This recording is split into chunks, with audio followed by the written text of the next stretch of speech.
I would like to ask two questions to Shailendra about today's topic. Yeah, right. One is like Shailendra, you explained about the checklist that typically one has to go through for a web application or some cloud application that they build up, right? So, Right. do you help startups or founders to identify this kind of checklist, sit with them, and then actually get them some kind of assurance like this checklist is ready? This is the checklist for your application. Now, coming to your question specifically, given this context that I explained, uh, an organization can take up the checklist approach on itself. In fact, even we do the same thing.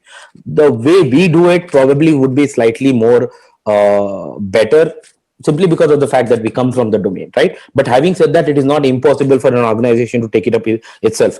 Now, let me take an example of PCI DSS. By far the most stringent, the most difficult standard an organization needs to comply with is PCI DSS, because there is no concept of random sampling. It has to be, everything has to be checked and everything has to be proven that you have implemented.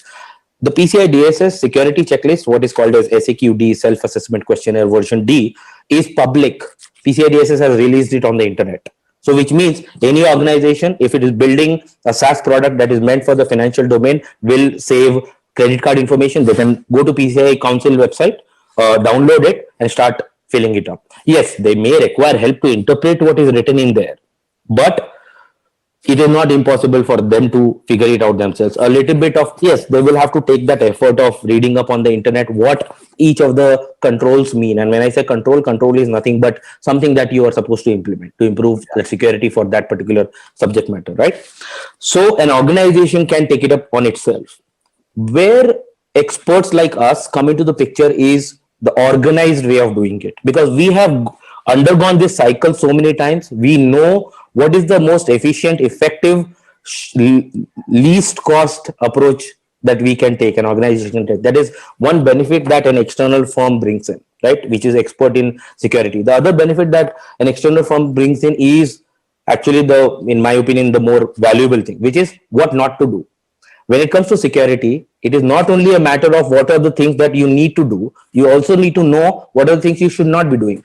Maybe the need is because you do not have that surface area. Your application, let's say you do not have a mobile application. Why will you even consider checklists related to improving your mobile application? Now, the security standard is universal, so it will have everything in it.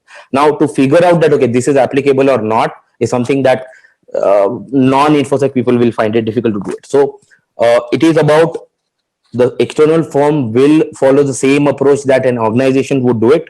And in fact, whether organization is doing it or we do it, both will be called as a gap assessment, right? That is one benefit that a consulting firm would bring in. The other aspect is whether you are doing it by yourself or whether you are getting it done through external help. Build a roadmap, project that by this month, this week, what do I want to achieve? Prepare a list of things, prioritize, order them in highest to lowest priority, set a time, set who's responsible. It becomes a simple project management activity. And which organization does not know project management? Everyone knows it, right? The expert help may be required, but an organization is entirely capable of doing it itself if they are really intent on it. If they want to do it faster, more efficiently, and in less expense, then it is better to get external help.